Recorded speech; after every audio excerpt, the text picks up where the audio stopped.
You've probably seen the ads, the promise of high-yield savings accounts. You open one, diligently build your savings, and then you hit a magic number, $250,000. And suddenly, your interest earnings drop to zero. Poof. Gone. For a moment, let's talk about something a little more exciting than banking regulations. Let's talk about a party.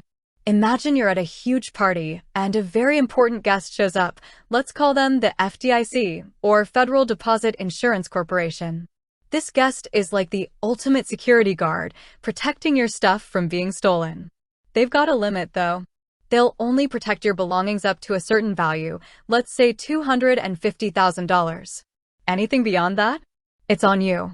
The Rogers Savings Account, like most banks, is a big fan of this security guard. They want you to feel safe and secure, knowing that your money is protected.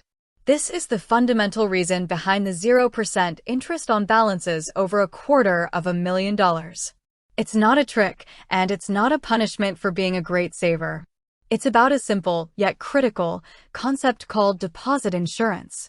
See, Rogers Savings and every other legitimate bank in the United States is a member of the FDIC. This membership isn't just a fancy logo, it's a promise. A promise that if the bank were to fail, the FDIC would step in and make sure you get your money back, up to that $250,000 limit. This is why you see the FDIC insured logo everywhere. It's the ultimate safety net. Now, why does this safety net affect your interest rate? Think of it this way. A bank uses your deposits to make loans. They earn interest on those loans, and they pass some of that back to you in the form of your savings account interest. It's a pretty sweet deal. But the FDIC only insures a specific amount. If Rogers Savings were to give you interest on a balance of, say, $300,000, that extra $50,000 is uninsured. It's a liability for the bank and a risk for you. To manage this risk, and to align with the spirit of the FDIC's protection, the bank has a choice. They can either cap the amount of money you can hold in a single account, or they can simply stop paying interest on the amount that isn't insured. Rogers Savings has chosen the latter.